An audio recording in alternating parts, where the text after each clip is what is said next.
नमस्कार साथियों।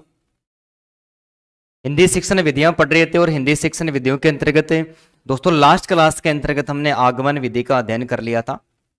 आज आगे चर्चा करते हुए हम निगमन विधि का अध्ययन करेंगे। निगमन विधि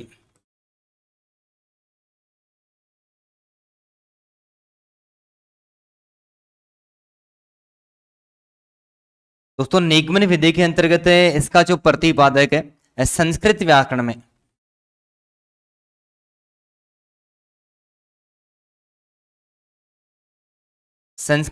में निगमन विधि का जो प्रतिपादक है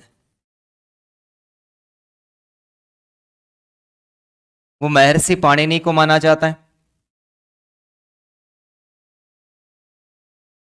महर्षि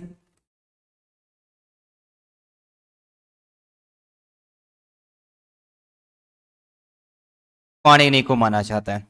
ठीक है। संस्कृत व्याकरण के अंतर्गत निगमन विधि का जो प्रतिपादक है दोस्तों वो किसे माना जाता है? वो महर्षि पाणिनि को माना जाता है। जबकि वैश्विक स्तर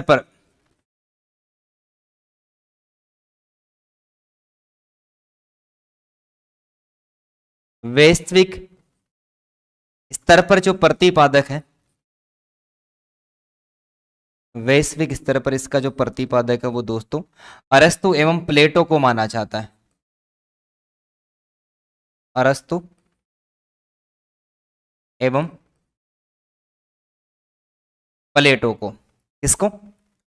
संस्कृत व्याकरण के अंतर्गत प्रतिपादक है वो महर्षि पाणिनि को माना जाता है। और वैश्विक स्तर पर जो निगमन विधि का प्रतिपादक है वो अरस्तु एवं प्लेटो को माना जाता है। दोस्तों किसको? प्लेटो को। निगमन विधि के अंतर्गत दोस्तों परिभाषा जब पढ़ते हैं हम तो परिभाषा हमें पढ़ने को मिलती है। जैसे आगमन विधि के अंतर्गत हमने पढ़ा था कि सर्वप्रथम व्याकरण पढ़ाते समय शिक्षक सर्वप्रथम बालकों के समक्ष कुछ उदाहरण प्रस्तुत करता है। उदाहरणों की समानता को देकर किसी नियम की स्थापना करता है और नियम की सत्यता की जांच करने के लिए वापस अन्य उदाहरण प्रस्तुत करता है, तो वहां पर आगमन विधि मानी जाती है। आगमन विधि के विपरीत जो विधि है दोस्तों वो निगमन विधि है। कौन सी है? निगमन विधि। व्याकरण पढ़ाते समय शिक्षक सर्वप्रथम किसी नियम या सिद्धांत की रचना करता है और फिर उदाहरणों पर उस नियम का प्रयोग करता है, तो वहां पर निगमन विधि मानी जाती है। तो इसकी जो परिभाषा है निगमन विधि की दोस्तों, जो परिभाषा है ये परिभाषा आगमन विधि के विपरीत पढ़ने को मिलती है। ठीक है। परिभाषा हमें मिलती है कि व्याकरण पढ़ाते समय व्याकरण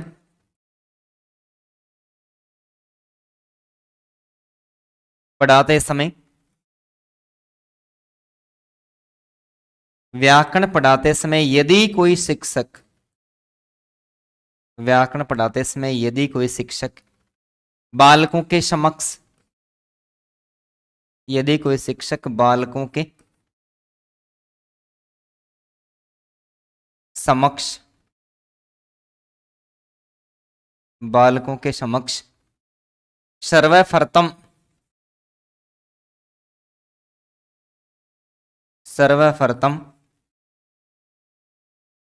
किसी नियम या सिद्धांत की रचना करता है,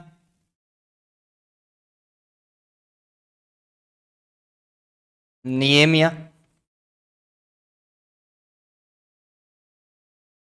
सिद्धांत की रचना करता है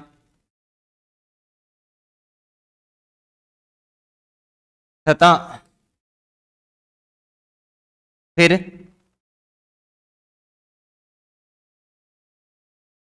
उदाहरणों पर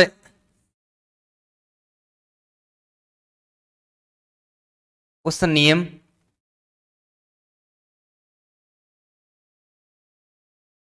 उदाहरणों पर उस नियम का प्रयोग करता है।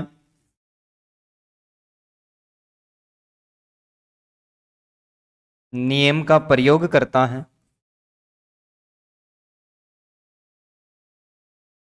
तो उसे निगमन विधि कहते हैं।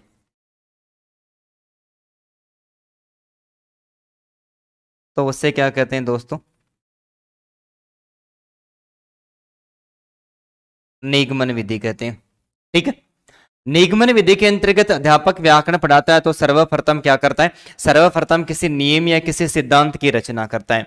सर्वप्रथम किसी नियम या किसी सिद्धांत की रचना करता है और सिद्धांत और नियम की रचना करने के बाद में उदाहरण प्रस्तुत करता है और उस उदाहरणों पर उस नियम का प्रयोग करता है। दोस्तों वो जो विधि मानी जाती है वो कौन सी मानी जाती है, निगमन विधि मानी जाती है। और निगमन विधि के अंतर्गत दोस्तों एक विचारक जिसका नाम है लेंडन, लेंडन की यहाँ पर हमें परिभाषा पढ़ने को मिलती है।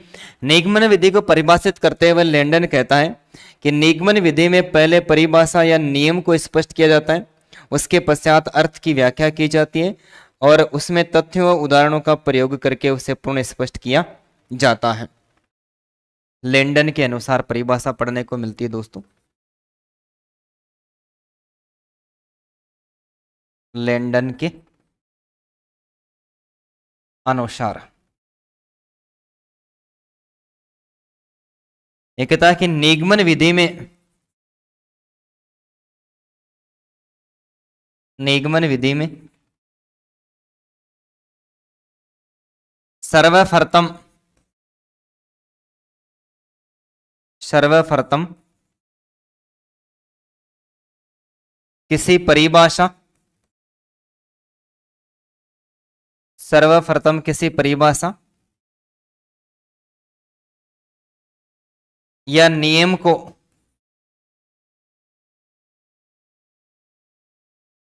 एक मिनट,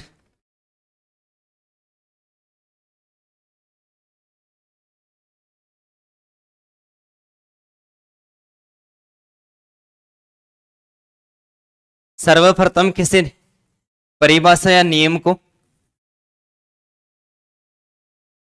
स्पष्ट किया जाता है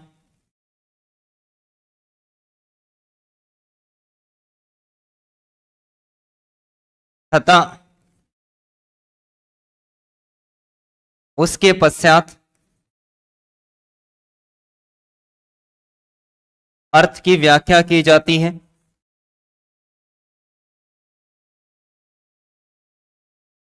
अर्थ की व्याख्या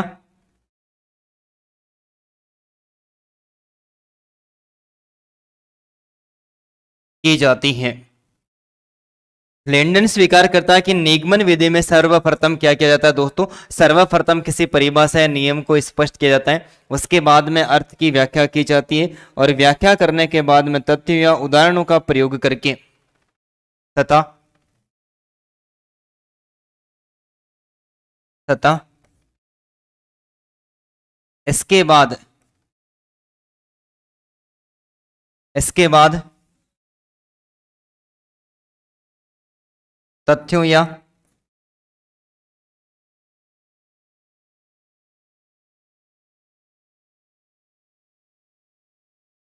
उदाहरणों का प्रयोग करके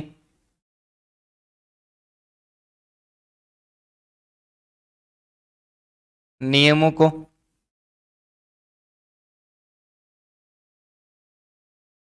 पूर्ण रूप से स्पष्ट किया जाता है।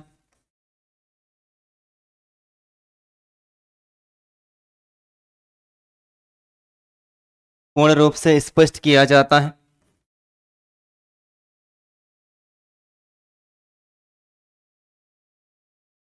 तो वहां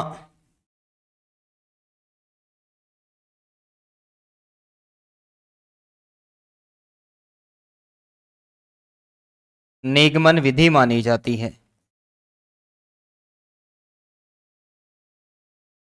तो वहां कौन सी विधि मानी जाती है दोस्तों, निगमन विधि मानी जाती है। कि संस्कृत व्याकरण के अंतर्गत इसका जो प्रतिपादक है वो महर्षि पाणिनि को माना गया। वैश्विक स्तर पर निगमन विधि का जो प्रतिपादक है वो दोस्तों प्लेटो और अरस्तु को माना गया। निगमन विधि के अंतर्गत सर्वप्रथम दोस्तों किसी नियम या सिद्धांत की स्थापना की जाती है, उसके बाद में उदाहरणों पर उस नियम या सिद्धांत का प्रयोग किया जाता है, तो वह निगमन विधि कहलाती है। और लेंडन कहता है कि निगमन विधि के अंतर्गत सर्वप्रथम किसी परिभाषा या परिभाषा के साथ में किसी नियम को स्पष्ट किया जाता है और नियम को स्पष्ट करने के बाद में उसके अर्थ की क्या की जाती है, अर्थ की व्याख्या की जाती है और अर्थ की व्याख्या करने के बाद में जो उदाहरणों का और तथ्यों का प्रयोग करके उसे पूर्ण रूप से स्पष्ट किया जाता है। तो वहां पर जो विधि मानी जाती है दोस्तों कौन सी मानी जाती है, वहां पर निगमन विधि मानी जाती है। निगमन विधि के चरण या सोपान की चर्चा करते हैं तो दोस्तों 4 सोपान है, इसके अंतर्गत भी 4 सोपान माने जाते हैं। तो इसको उतारी पढ़ते हैं निगमन विधि के सोपान। निगमन विधि के चरण या सोपान। निगमन विधि के चरण या सोपान। निगमन विधि के चरण या सोपान तो दोस्तों कितने माने जाते हैं? 4 माने जाते हैं। 4 में सबसे पहला नियम या सिद्धांत का ज्ञान करवाना।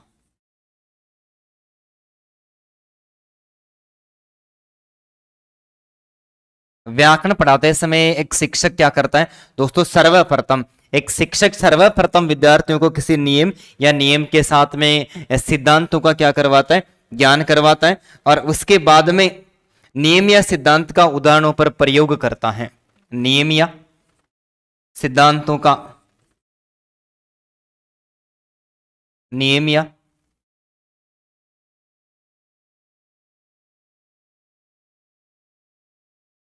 सिद्धांतों का उदाहरणों पर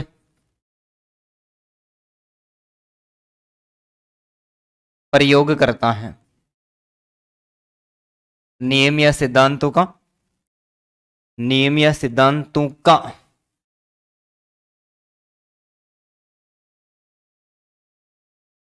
नियम या सिद्धांतों का क्या करता है दोस्तों?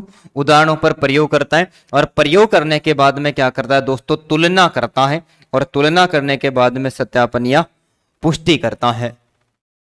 ठीक है, तुलना नियमीकरण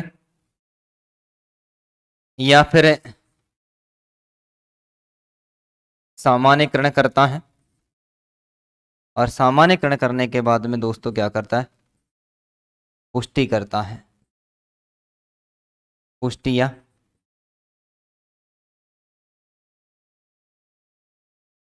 सत्यापन करता है।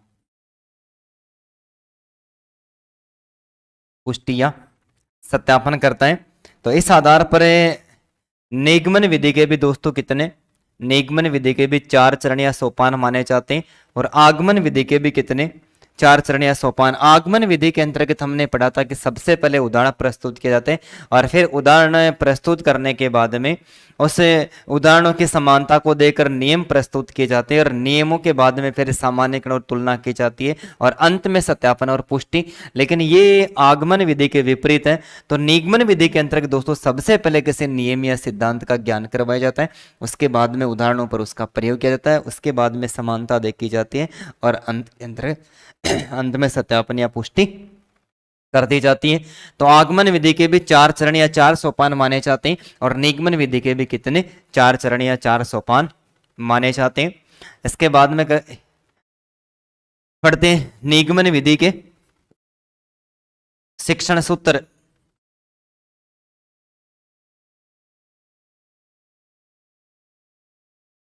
निगमन विधि के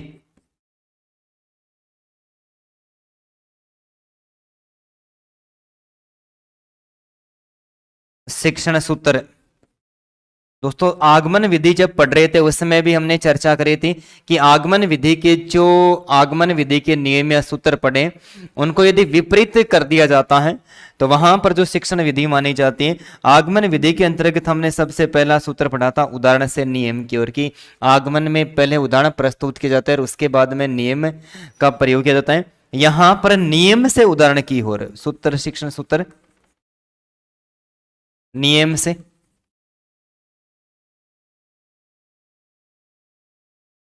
आगमन विधि नियम से उदाहरण की ओर शिक्षण सूत्र पर आधारित माने जाते हैं।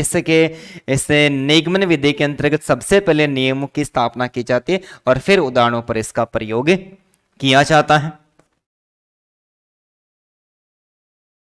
अज्ञात से ज्ञात की ओर, अज्ञात से ज्ञात की ओर शिक्षण सूत्र पर दोस्तों ये आधारित मानी जाती है, क्योंकि नियमों का ज्ञान बालकों को पहले नहीं होता है। नियमों का ज्ञान बालकों के लिए नवीन ज्ञान है। तो सबसे पहले अज्ञात जो नियमों का ज्ञान बालकों को नहीं है वो सबसे पहले बालकों को करवाया जाता है, और उसके बाद में ज्ञात जो बालक जानते हैं उन बातों को इसके बाद में पूछा जाता है।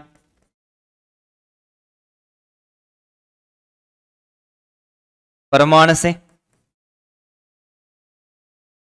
प्रत्यक्ष की ओर,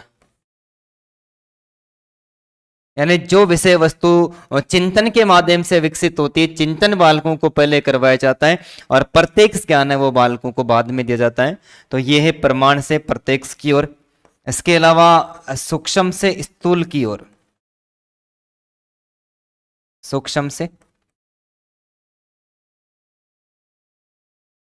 स्थूल की ओर, यानी अध्यापक पढ़ाते समय सबसे पहले सीधा ही बिना किसी प्रतिरूप या बिना किसी मॉडल के शिक्षण कार्य करवाता है, और अंत में किसी प्रतिरूप या मॉडल, मानचित्र या फिर ग्लोब का सहारा लेता है। इसका मतलब सूक्ष्म से स्थूल की ओर शिक्षण कार्य इस विधि के अंतर्गत करवाया जाता है।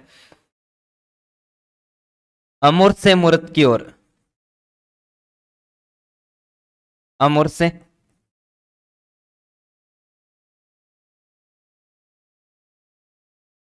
मूर्त की ओर शिक्षण सूत्र पर यह विधि है, ये पूरी तरह से आधारित माने जाते हैं कि इसके अंतर्गत भी अप्रत्यक्ष ज्ञान बालकों को करवाया जाता है, और अप्रत्यक्ष ज्ञान करवाने के बाद में इसके अंतर्गत बालकों को जो जानते हैं उनके बारे में जानकारी दी जाती है। कठिन से सरल की ओर, कठिन से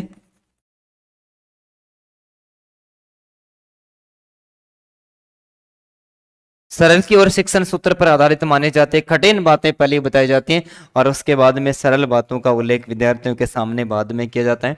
और इसके अलावा हमें दोस्तों इसका शिक्षण सूत्र हमें पढ़ने को मिलता है, ये अंश से पूर्ण की ओर शिक्षण सूत्र पर आधारित मानी जाती है, अंश से पूर्ण की ओर, जबकि आगमन विधि पूर्ण से अंश की ओर थी। तो दोस्तों अंश से पूर्ण की ओर जो विचारधारा है ये आंशिक क्रियाओं का नियम पर डिपेंड करती है। किस पर? आंशिक क्रियाओं का नियम, आंशिक क्रियाओं का नियम। और आंशिक क्रियाओं का जो नियम की अवधारणा है वो थांडाई के द्वारा प्रस्तुत की गई है दोस्तों। किसके द्वारा? थांडाई के द्वारा। थांडाई कहाँ का था? अमेरिका का विचारक था।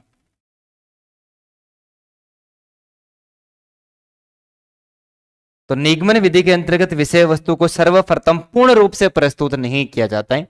निगमन विधि के अंतर्गत विषय वस्तु को सर्वप्रथम पूर्ण रूप से उपस्थित या प्रस्तुत नहीं किया जाता है। सबसे पहले उस विषय वस्तु को छोटे छोटे खंडों में बांटकर बालकों के समक्ष प्रस्तुत की जाती है। मतलब जब सूत्र बालकों को सिखाए जाते हैं निगमन विधि के अंतर्गत, सूत्र जब बालकों को नियम वगैरह बालकों को रटवाए जाते हैं तो एक एक नियम रटवाए जाते हैं, और सारे नियम रटने के बाद में विषय वस्तु की पूर्णता का ज्ञान है वो बालकों को करवाया जाता है। तो ये विधि अंश से पूर्ण की ओर शिक्षण सूत्र पर आधारित मानी जाती है। ठीक है, तो ये इस विधि के, इसके अलावा एक और लास्ट बच गया दोस्तों, लास्ट शिक्षण सूत्र है सामान्य से कठिन की ओर, सामान्य से विशिष्ट की ओर, सामान्य से विशिष्ट की ओर शिक्षण सूत्र पर यह आधारित मानी जाती है।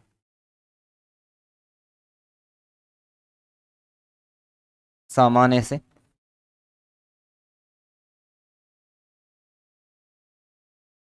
विशिष्ट की ओर। इससे निगमन विधि के अंतर्गत बालकों को जो सामान्य बातें दोस्तों पहले बताई जाती है, और सामान्य बातें बताने के बाद में विशिष्ट बातें बताई जाती है, जबकि आगमन विधि के अंतर्गत सबसे पहले विशिष्ट बातें बताई जाती है और उसके बाद में सामान्य बातें बताई जाती है। तो ये 8 सूत्र कौन सी विधि के? निगमन विधि के 8 सूत्र माने जाते हैं, जिसमें सबसे पहला हमें पढ़ने को मिलता है नियम से उदाहरण की ओर। सबसे पहले नियम, फिर उदाहरणों का प्रयोग, अज्ञात से ज्ञात की ओर, प्रमाण से प्रत्यक्ष की ओर, सूक्ष्म से स्थूल की ओर, अमूर्त से मूर्त की ओर, कठिन से सरल की ओर, अंश से पूर्ण की ओर, सामान्य से विशिष्ट की ओर शिक्षण सूत्र पर यह विधि है आधारित मानी जाती है। तो आप इसको उतारिए, इसके बाद में दोस्तों हम पढ़ते हैं इस विधि के लाभ। ठीक है। गुणिया लाभ।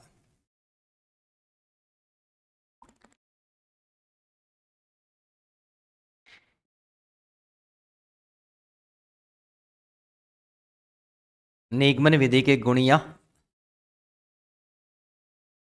लाभ।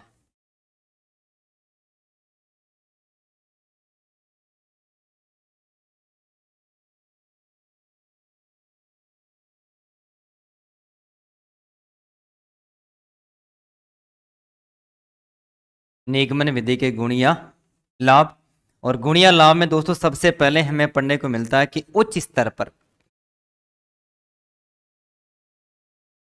उच्च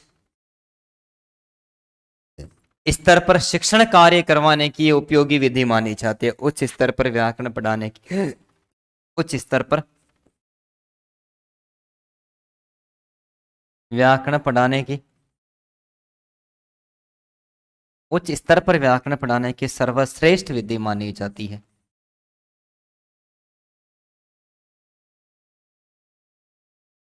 सर्वश्रेष्ठ विधि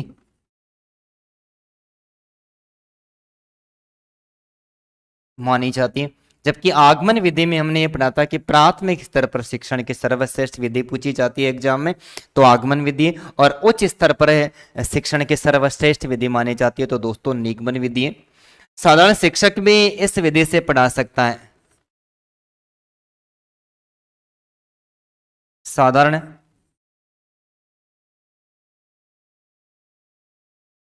ज्ञान रखने वाला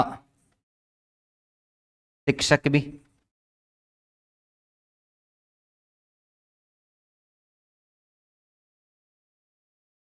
इस विधि से पढ़ा सकता है।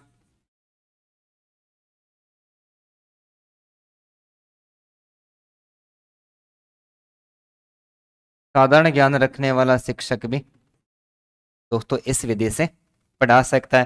कहने का मतलब नियम यदि कोई भी शिक्षक रट लेता है तो नियम रटकर सीधे सीधे बालकों को बता देता है। इसलिए साधारण ज्ञान वाला शिक्षक भी इस विधि से शिक्षण कार्य करवा सकता है।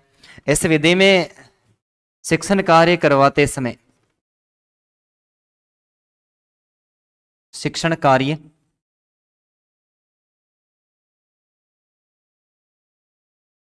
करवाते समय शिक्षण कार्य करवाते समय शिक्षक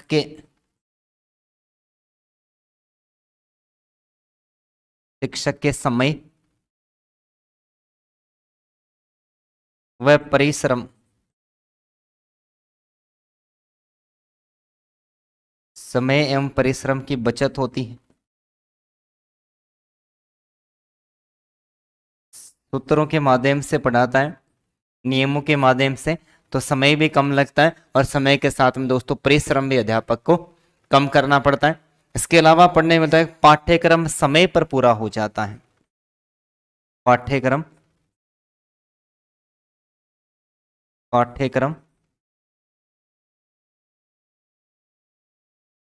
समय पर पूरा हो जाता है। पाठ्यक्रम दोस्तों समय पर पूरा हो जाता है क्योंकि सूत्रों के माध्यम से पढ़ाएंगे तो ज्यादा बहुत अलग करवाने की आवश्यकता नहीं है। इस विधि से पाठ के विकास की गति तीव्र होती है।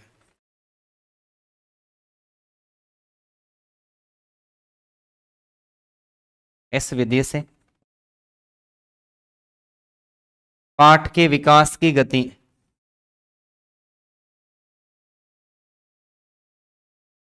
पाठ के विकास की गति तीव्र होती है। पाठ दोस्तों जल्दी जल्दी पढ़ाया जाता है। पाठ के विकास की गति तीव्र होती है, यानी पाठ जल्दी जल्दी पढ़ाया जाता है। विद्यार्थियों की स्मरण शक्ति का विकास होता है।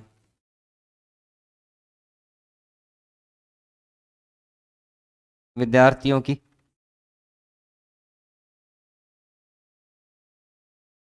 स्मरण शक्ति का विकास होता है क्योंकि सूत्रों को याद करेंगे तो वो रट कर याद करेंगे, तो बालकों की याददाश्त शक्ति, स्मरण शक्ति का विकास होता है।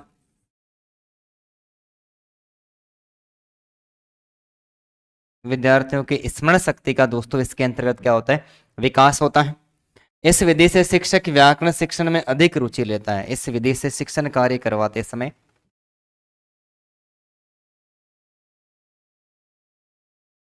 इस विधि से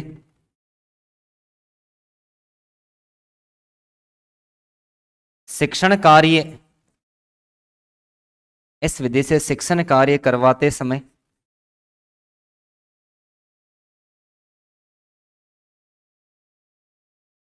शिक्षक व्याकरण शिक्षण में अधिक रुचि लेता है।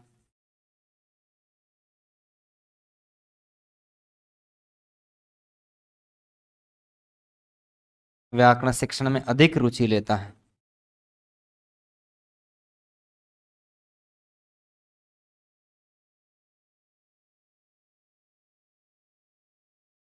व्याकरण शिक्षण के अंतर्गत अधिक रुचि लेता है, क्योंकि शिक्षण सूत्रों से करवाएंगे तो ज्यादा टाइम नहीं लगेगा। पाठ्य पुस्तकों का निर्माण भी अधिकतम इसी विधि के आधार पर किया जाता है। ये वेरी इंपॉर्टेंट लाइन है दोस्तों।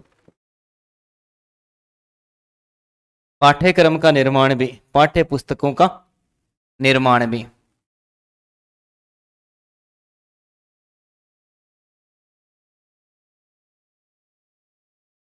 पाठ्य पुस्तकों का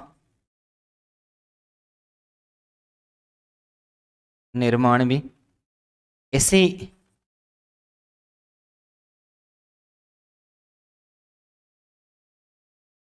विधि के आधार पर किया जाता है। इसी विधि के आधार पर किया जाता है। तो दोस्तों ये निगमन विधि के क्या माने जाते हैं? गुण माने जाते हैं। व्याकरण पढ़ाने की कौन से स्तर पर? उच्च स्तर पर व्याकरण पढ़ाने की सबसे अच्छी विधि मानी जाती है। साधारण ज्ञान वाला शिक्षक भी इसे शिक्षण विधि से धन कार्य करवाया जा सकता है। शिक्षक के समय और परिश्रम की इस विधि से पढ़ाते समय बचत होती है। पाठ्यक्रम समय पर पूरा हो जाता है। विकास की गति तीव्र होती है। बालकों में स्मरण शक्ति का विकास होता है। शिक्षक व्याकरण शिक्षण में अधिक रुचि लेता है। और पाठ्य पुस्तकों का जो निर्माण है दोस्तों, वो भी इस निगमन विधि पर आधारित माना जाता है। इसके बाद में पढ़ते हैं दोस्तों व्याकरण निगमन विधि के दोष या कमियां। निगमन विधि के दोष या कमियां।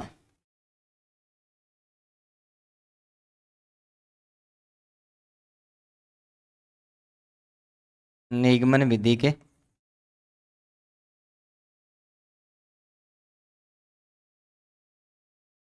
दोष या कमियां।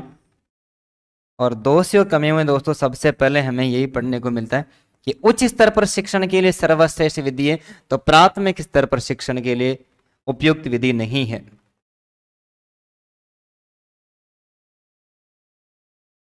प्राथमिक स्तर पर प्राथमिक स्तर पर शिक्षण की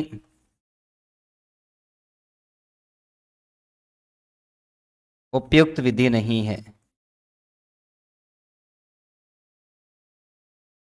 प्राथमिक स्तर पर शिक्षण की दोस्तों उपयुक्त विधि नहीं माने जाते, क्योंकि छोटे बालकों को कभी नियम नहीं रटवाए जा सकते। तो नियम छोटे बालक नहीं रट सकते, तो प्राथमिक स्तर पर शिक्षण की अच्छी विधि नहीं मानी जाती है। प्राप्त ज्ञान अस्थायी होता है। इस विधि के द्वारा प्राप्त ज्ञान अस्थायी होता है, क्योंकि जिस विषय वस्तु को रटकर सीखते हैं वो थोड़े दिनों के बाद में विस्मृत हो जाती है। प्राप्त ज्ञान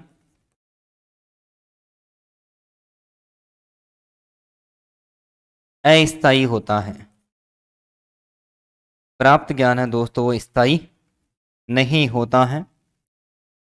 इसके अलावा बालकों में रटने की प्रवृत्ति का विकास होता है।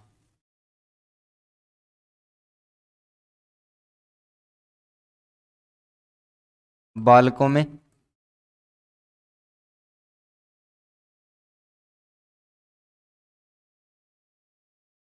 रटने की प्रवृत्ति का विकास होता है, क्योंकि निगमन विधि के अंतर्गत दोस्तों नियम और सिद्धांत बालकों को सबसे पहले रटवाए जाते हैं। नियम और सिद्धांत है वो बालकों को सबसे पहले रटवाए जाते हैं, इसलिए बालकों में रटने की प्रवृत्ति का क्या होता है, विकास है वो थोड़ा ज्यादा होता है। पूर्णतः अध्यापक केंद्रित विधि मानी जाती है, इसके अंतर्गत जो कुछ करता है वो शिक्षक ही करता है सर्वो सर्वा। तो पूर्णतः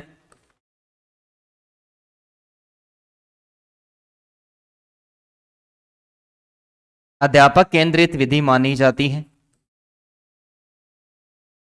अध्यापक केंद्रित विधि मानी जाती है। अब दोस्तों अध्यापक केंद्रित विधि मानी जाती है, जबकि वर्तमान के अंतर्गत जो शिक्षा प्रणाली है वो बाल केंद्रित है। वर्तमान में जो शिक्षा प्रणाली है वो बाल केंद्रित शिक्षा प्रणाली है, बाल केंद्रित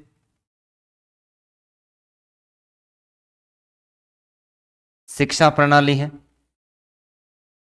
कहने का तात्पर्य है कि बालकों की जो योग्यता होती है, बालकों की योग्यता होती है, बालकों की योग्यता के अनुसार शिक्षक को शिक्षण कार्य करवाना चाहिए, इसलिए बाल केंद्रित शिक्षण प्रणाली वर्तमान के अंतर्गत प्रचलित है, जिसके अंतर्गत बालकों की जितनी योग्यता होती है उस योग्यता के अनुसार बालकों के अंतर्गत अपेक्षित व्यवहार के तौर स्थायी परिवर्तन किया जाता है। लेकिन शिक्षक सर्वो सर्वा होता है, तो फिर वो गलत बता रहा है चाहे सही बता रहा है, या फिर वो किसी भी शिक्षण विधि को प्रयोग करके वो शिक्षण कार्य करवा रहा है, बच्चों को उसकी बात को सही तरीके से मानना ही पड़ेगा। बालकों को अभिव्यक्ति और वापस से विचारों को व्यक्त करने का अवसर कभी भी नहीं मिल पाता है इस विधि के अंतर्गत। यह शिक्षण केंद्रित विधि मानी जाती है, तो दोस्तों ये शिक्षण की अमनोवैज्ञानिक विधि मानी जाती है। ये प्रश्न पूछा जा चुका है रिट की एग्जाम में।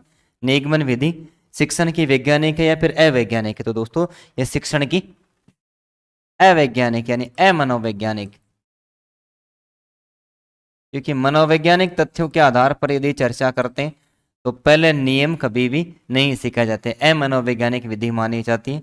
और ये प्रश्न रिट 2017 के एग्जाम में आया हुआ है, अमनोवैज्ञानिक विधि मानी जाती है, अमनोवैज्ञानिक विधि माने जाते हैं। ये प्रश्न आया था दोस्तों रिट की एग्जाम के अंतर्गत, किस में आया था, रिट की एग्जाम के अंतर्गत ये विशेषताओं के अंतर्गत पूछा गया था। इस विधि के प्रयोग से बालकों में समझने व खोजने की प्रवृत्ति का विकास नहीं होता। इस विधि के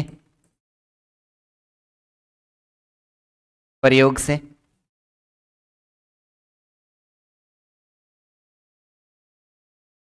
इस विधि के प्रयोग से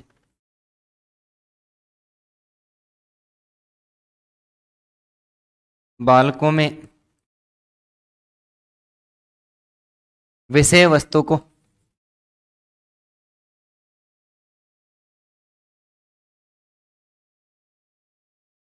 समझने व खोजी प्रवृत्ति का विकास, खोजी प्रवृत्ति का विकास नहीं होता है, खोजी प्रवृत्ति का विकास नहीं होता है।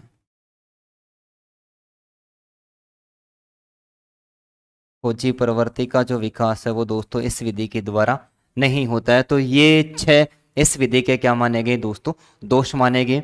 इसके अलावा यहाँ से भी 2022 के अंतर्गत जब रिट की एग्जाम लगी थी, किस 22 के अंतर्गत है, तो उस एग्जाम के अंतर्गत भी दोस्तों प्रश्न पूछा गया था कि निगमन विधि का कौन सा रूप नहीं है।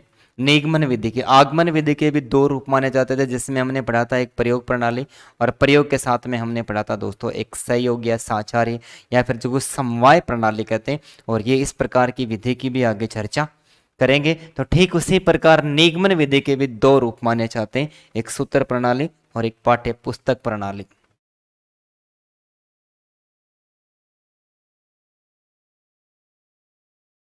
निगमन विधि के रूप, और निगमन विधि के दोस्तों 2 रूप माने जाते हैं, जो आगे पढ़ेंगे भी हम विधियों के तौर पर, एक सूत्र प्रणाली और एक पाठ्य पुस्तक प्रणाली।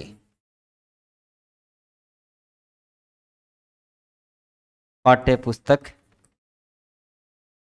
प्रणाली, जबकि हमने आगमन विधि के अंतर्गत पढ़ा है प्रयोग प्रणाली और प्रयोग के साथ में सहयोग प्रणाली। कौन सी विधि में?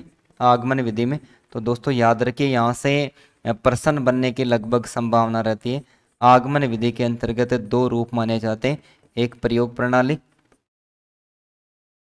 और एक सहयोग प्रणाली। प्रयोग प्रणाली और प्रयोग के साथ में दोस्तों सहयोग प्रणाली। जबकि निगमन विधि के भी दो रूप माने जाते हैं, एक सूत्र प्रणाली और सूत्र के साथ में दूसरी पाठ्य पुस्तक प्रणाली। दोस्तों यहां पर भी हमें निगमन विधि का प्रयोग पड़ता है। संस्कृत की प्रसिद्ध व्याकरण शिक्षण के लिए निगमन विधि का ही प्रयोग करते हैं। यहां पर एक विशेष बात याद रखिए दोस्तों, संस्कृत भाषा के जो शिक्षाविद हैं,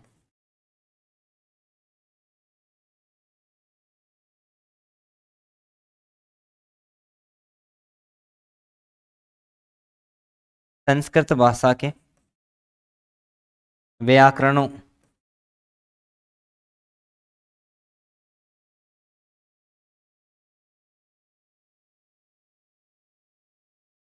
के अनुसार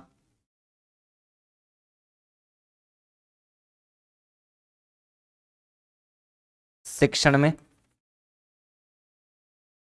निगमन विधि का ही प्रयोग करना चाहिए, जबकि हिंदी व्याकरण के अनुसार आगमन विधि का प्रयोग किया जाता है। निगमन विधि का ही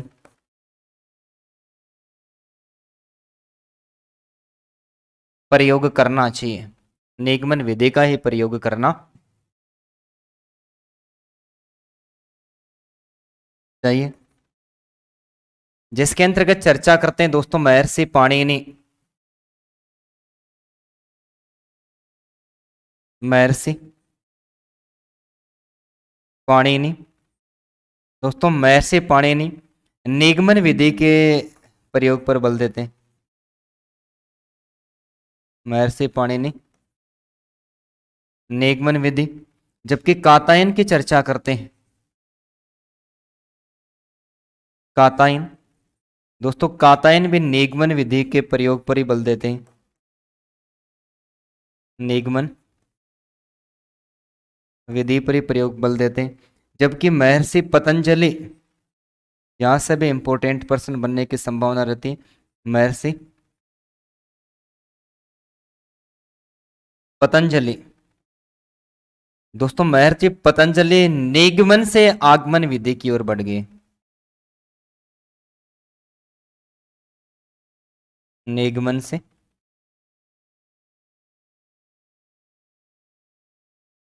आगमन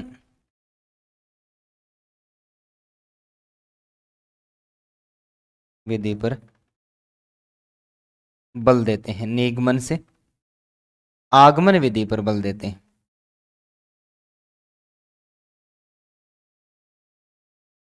निगमन से आगमन विधि पर। तो कहने का तात्पर्य कि महर्षि पतंजलि ने दोस्तों सर्वप्रथम निगमन विधि के प्रयोग पर बल दिया था, लेकिन निगमन से वो किस विधि की ओर आकर्षित हो गए? निगमन से आगमन विधि की ओर आकर्षित हो गए। तो यहाँ पर महर्षि पतंजलि का जो प्रश्न है ये इंपॉर्टेंट प्रश्न बन रहा है, क्योंकि संस्कृत के जो व्याकरण जो त्रिमुनि हैं उन्होंने निगमन विधि के ऊपर ही ये बल दिया है कि व्याकरण पढ़ाते समय एक अध्यापक को निगमन विधि का ही प्रयोग करना चाहिए। क्यों? क्योंकि संस्कृत व्याकरण के अंतर्गत दोस्तों नियम ज्यादा चलते हैं, नियम और सूत्र चलते हैं। बालकों को सबसे पहले नियम और सूत्र रटवाए जाते हैं, उसके बाद में व्याकरण का शिक्षण है वो करवाया जाता है। तो महर्षि पाणिनि और कात्यायन तो निगमन विधि पर ही बल देते हैं सर्वाधिक, जबकि महर्षि पतंजलि ने निगमन विधि पर प्रयोग निगमन विधि के प्रयोग पर बल दिया था, लेकिन धीरे धीरे उन्होंने निगमन से किसको अपना लिया? आगमन विधि। तो दोस्तों इस आधार पर निगमन विधि का भी हमने विस्तार पूर्वक अध्ययन कर लिया है। अब दोस्तों निगमन और आगमन दोनों विधियों को यदि एक साथ आ जाती है तो वहां पर दोनों के साथ में विधि पढ़ी जाती है, आगमन निगमन विधि। तो उसके अंतर्गत भी थोड़ी सी चर्चा कर लेते हैं। सबसे पहले आप इस निगमन विधि को उतारिए।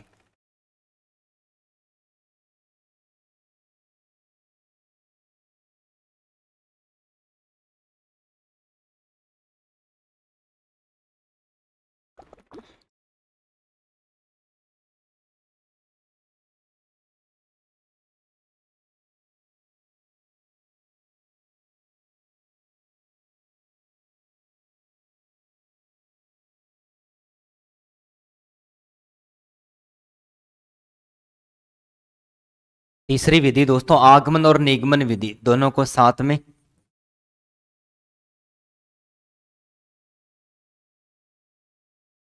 आगमन निगमन विधि।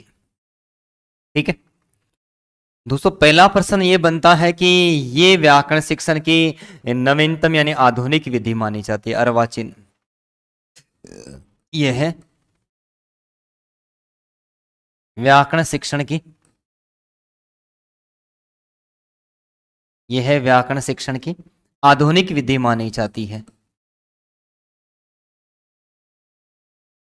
अब आधुनिक की जगह अर्वाचीन भी आ सकता है। ये व्याकरण शिक्षण की कौन सी विधि मानी जाती है दोस्तों, आधुनिक। जबकि आगमन और निगमन विधि जो अलग अलग पढ़ी है वो दोनों प्राचीन विधियां मानी जाती हैं। अर्थात व्याकरण पढ़ाते समय परिभाषा हमें पढ़ने को मिलती है, परिभाषा पढ़ने को मिलती है कि व्याकरण पढ़ाते समय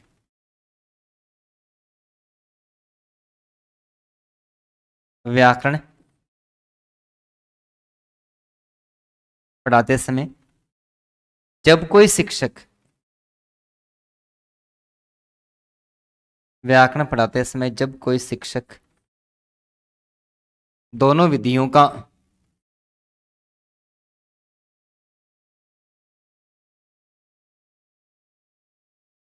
दोनों विधियों का एक साथ प्रयोग करता है, एक साथ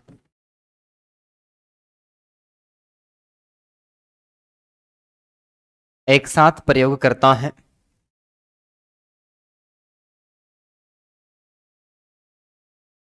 अर्थात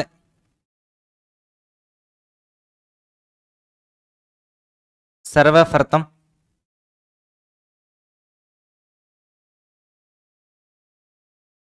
बालकों के समक्ष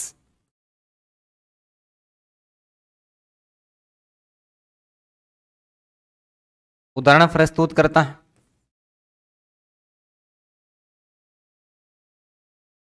सर्वप्रथम उदाहरण प्रस्तुत करता है तथा फिर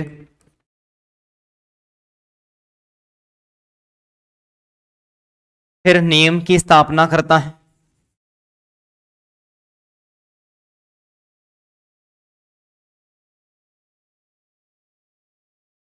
नियम की स्थापना करता है तथा उसके बाद तथा उसके बाद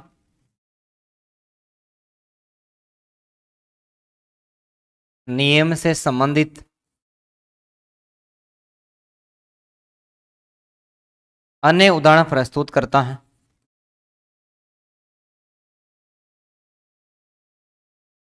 अन्य उदाहरण प्रस्तुत करता है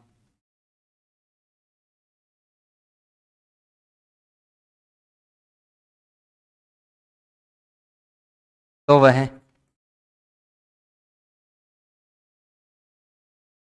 आगमन निगमन विधि मानी जाती है, आगमन निगमन विधि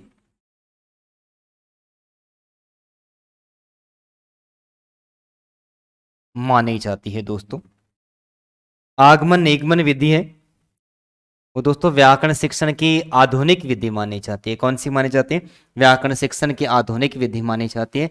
इस विधि से शिक्षण कार्य करवाते समय एक शिक्षक आगमन और निगमन दोनों विधियों का एक साथ प्रयोग करता है। आगमन विधि का प्रयोग करेगा तो सबसे पहले वो उदाहरण प्रस्तुत करेगा और उदाहरण प्रस्तुत करने के बाद में बालकों पर उस उदाहरणों के नियम की स्थापना कर देगा और फिर उस नियम की सत्यता की जांच करेगा और जांच करने के बाद में नियम की स्थापना करने के बाद में अन्य उदाहरण और फिर प्रस्तुत करता है। तो वह विधि कौन सी मानी जाती है दोस्तों, आगमन विधि मानी जाती है। यह सभी भाषाओं और सभी स्तरों पर व्याकरण पढ़ाने के सर्वश्रेष्ठ विधि मानी जाती है। दोस्तों इस बात को आप विशेष तौर पर नोट कर लीजिए, यह प्रश्न एग्जाम में पूछा जाएगा।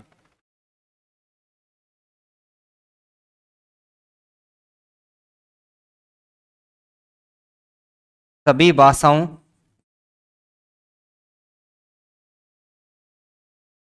एवं सभी स्तरों पर, सभी भाषाओं एवं सभी स्तरों, प्राथमिक स्तर,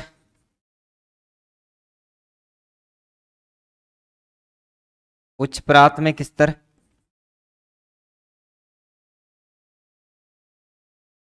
माध्यमिक स्तर,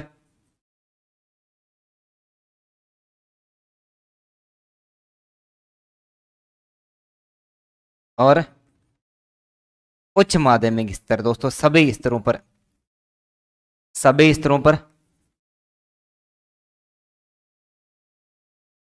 व्याकरण शिक्षण की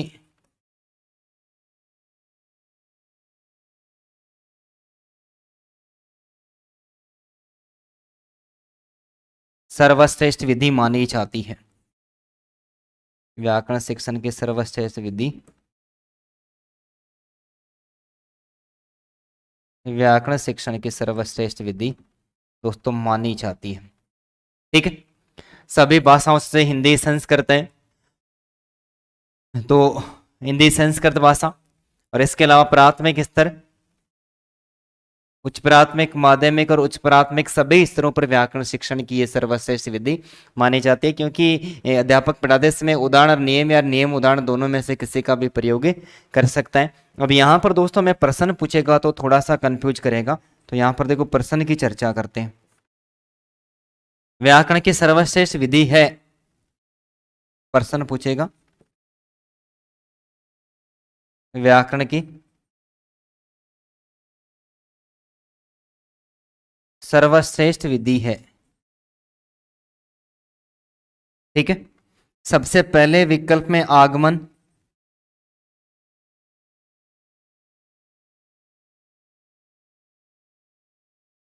निगमन, सूत्र विधि, या फिर पारायण विधि।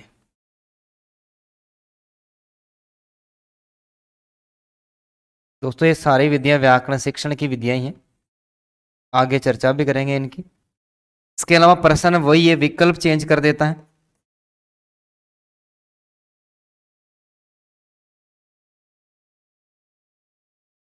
आगमन विधि, निगमन विधि, आगमन निगमन विधि,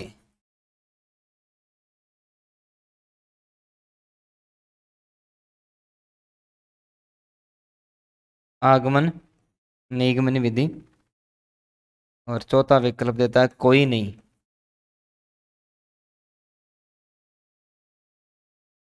कोई नहीं। तो आगमन व्याकरण की सर्वश्रेष्ठ विधि है। आगमन और निगमन दोनों का जो विकल्प आता है, तो दोस्तों सबसे पहले हमें आगमन का चुनाव करना है, और आगमन और निगमन के साथ में आगमन निगमन आती है, तो हमें किसका चुनाव करना है, आगमन निगमन विधि का चुनाव करना है। तो इस आधार पर हमने आगमन विधि, निगमन और आगमन निगमन तीन विधियां, व्याकरण शिक्षण की 3 विधियों का अध्ययन कर लिया। आगे जो बची हुई शिक्षण विधियां दोस्तों उनका अध्ययन करेंगे नेक्स्ट क्लास में। तब तक के लिए धन्यवाद दोस्तों।